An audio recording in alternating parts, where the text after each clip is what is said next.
বলছিলেন এতক্ষণ খালিস্তানি আন্দোলনের সময় আপনার অভিজ্ঞতার কথা বলছিলেন, আর কারা কারা এই চেষ্টাটা করেছিল ইন্ডিয়াকে টুকরো করার, প্ল্যান কষেছিল কারা? ইন্ডিয়াকে টুকরো করার তো চেষ্টা, যেমন আমাদের ইন্ডিয়াকে টুকরো করার আমি কথা বলবো না, কিন্তু তারা চাইছিল যে তারা নিজেদের এই within the framework of India তারা যেন তাদের আলাদা করে একটা আইডেন্টিটি দেওয়া হয়। গোর্খাল্যান্ড, যেমন গোর্খাল্যান্ড যেদিন শুরু ছোট ছোট হচ্ছিল, আই স্টিল রিমেম্বার, আমি তখন জলপাইগুড়ির ডিস্ট্রিক্টের মধ্যে কিন্তু শিলিগুড়ির কাছে বৈকুণ্ঠপুর বলে একটি জায়গা আছে যেখানে আমার ব্যাটালিয়ন হেডকোয়ার্টার ছিল। তো I was the second in command there. হঠাৎ আমার কাছে শিলিগুড়ির থেকে একজন আসলেন, উচ্চপদস্থ কর্মচারী, একজন আইএএস অফিসার, এসে বললেন যে I need additional troops for. Additional troops কোত্থেকে দেবো আমি? বললো না, আমাকে ওখান থেকে বলেছি যে মিস্টার মিত্র কাছে গেলে সমস্যার সমাধান হবে। সে তো মিস্টার মিত্র তো আমাকে বাজিগার নয় রে। তো বলছে যে না, আমাকে যে করেই হোক, যাই হোক, আমরা সেদিনের যে বিশাল একটা আন্দোলন যেটা শুরুতে হয় তারপরে ঝিমিয়ে পড়ি, সেই আন্দোলনে আমরা করেছিলাম। সেই জায়গাটায় সফল হতে দেয়নি। সেই জায়গায় ওই পাহাড় থেকে বিভিন্ন জায়গা থেকে তারা একত্রিত হচ্ছিল, এবং সেই জায়গাটায় যদি সেদিন আমরা একত্রিত হওয়ার থেকে ওদের বিরত না করতাম, সে যেভাবেই হোক না কেন, তাহলে কিন্তু সেই দিন হয়তো আগুন জ্বলত। পরবর্তীকালে আস্তে আস্তে ওদের যে দাবি ছিল তার কিছুটা মেনে নিয়ে, কেননা রাজনৈতিক ফাইনাল ওয়ার্ড তো বলবেন যে রাজনীতিকবিদরা যারা কেন্দ্রে থাকেন, তো সেই জায়গায় কিন্তু আমাদের যেটা সেই জায়গাটা কিন্তু ওরা ফাইনালি কিছু, এখনো পর্যন্ত দার্জিলিং আমাদেরই আছে, কার্শিয়াং আমাদেরই আছে। শত চেষ্টা করেও একটা চুলো জায়গা কেউ ভাগ করতে পারেনি। এই একটা সময় সে ঘোলা জলে মাছ ধরা বলে না, ঘোলা জলে সেই মাছ ধরার মতো এখন অনেকেই চাইছে নিজ নিজ, আমি বলবো যে বিভিন্ন দল, সে বিএনপি হোক কিংবা বাকি যে উগ্রবাদী দলগুলো রয়েছে, তারা নিজেদের অস্তিত্বটাকে আরেকটুখানি ভালোভাবে পোক্ত করার জন্য অনেক কিছু করবে। এবং তাই এটা স্বাভাবিক যে যেহেতু ভারতের বিরুদ্ধে তাদের এই আজকে যে প্রত্যেকটা জিনিস বিদ্বেষ, সে যতটা সে গলা ফাটিয়ে বলতে পারে তাহলে সেই বড় নেতা হয়ে যাবে। এই কাল না পরশু প্রাক্তন সৈনিকরা রাস্তায়, বাংলাদেশের প্রাক্তন সৈনিকরা তারা রাস্তায় করে বললো 4 দিনে আমরা কলকাতা ক্যাপচার করব। আরে ভাই, 4 দিনে 3 দিন হয়ে গেল, এখনো তো আমি বুঝতেই পারছি না যে তাহলে কোথায় এই বছরের 4 দিন না সামনের বছরের না অনাদি অনন্তকালের পরে 4 দিন। সুতরাং এই কথাগুলোই কিন্তু আমরা গুরুত্ব দেব না, ওদের কথাগুলোকে কিন্তু আমাদের প্রস্তুত থাকতে হবে। এখন কিভাবে হবে সেটা, প্রথম কথা হচ্ছে আমরা কিন্তু অনেক জায়গাতেই আজকে যদি আমরা দেখি, প্রথম আমরা 47-এ যখন আমাদের স্বাধীনতা হয় তার পরেই কিন্তু পাকিস্তান থেকে তারা পাঠিয়েছিল যে যুদ্ধে আমাদের মেজর শর্মা শহীদ হয়েছিলেন এবং তাকে মরণোত্তর হাইয়েস্ট গ্যালান্ট্রি অ্যাওয়ার্ড দেওয়া হয়েছিল। 62-তে চায়না চেষ্টা করেছিল, তাদের কিন্তু ফিরে যেতে হয়েছিল। আর সেই সময় আমরা একান্তভাবেই প্রস্তুত ছিলাম না, সেটাও আমাদের ভেবে দেখতে হবে।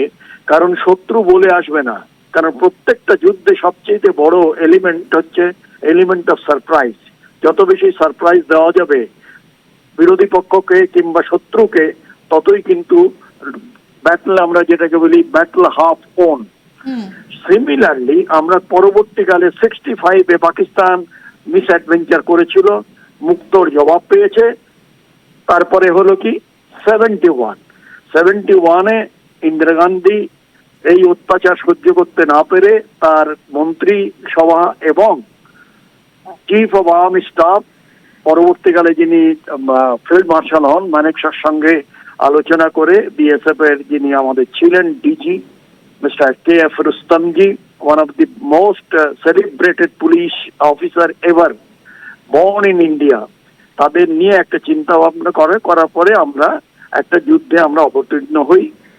ফর্মাল যুদ্ধটা ডিক্লেয়ার হয়েছিল 4th of December 1971।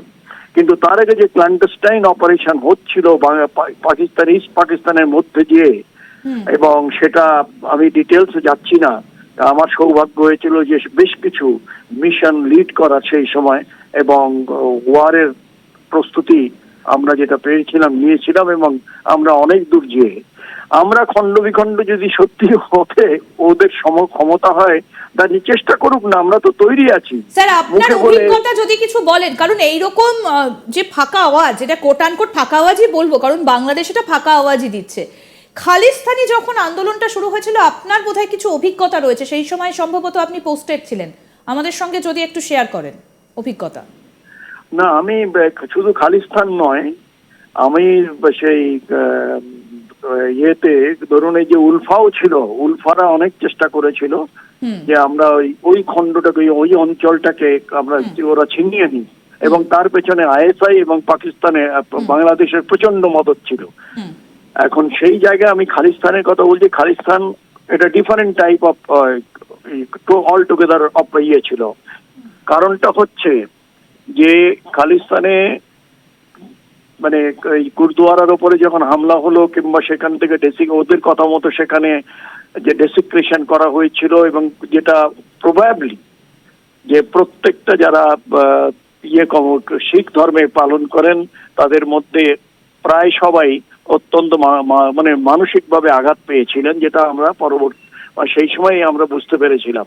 এখন খালিস্তান তারা চেষ্টা করেছে বছরের পর বছর, পাকিস্তান তাদের প্রচন্ড ভাবে করেছে, মানে সাহায্য করেছে।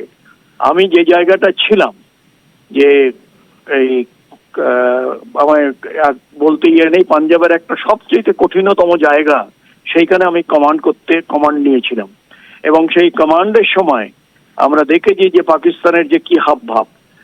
ইনফ্যাক্ট আজকে আমি গর্বের সঙ্গে বলতে পারি, আমি বোধহয় প্রথম সেই সময় যে পাকিস্তানের আইএসআই এর একটা ডিটাচমেন্ট, আচ্ছা, যারা আমরা যাদের ধরেছিলাম, তারপরে আমি ডিটেলসে যাচ্ছি না, নাম ধাম, এবং it was one of its own kind of operation.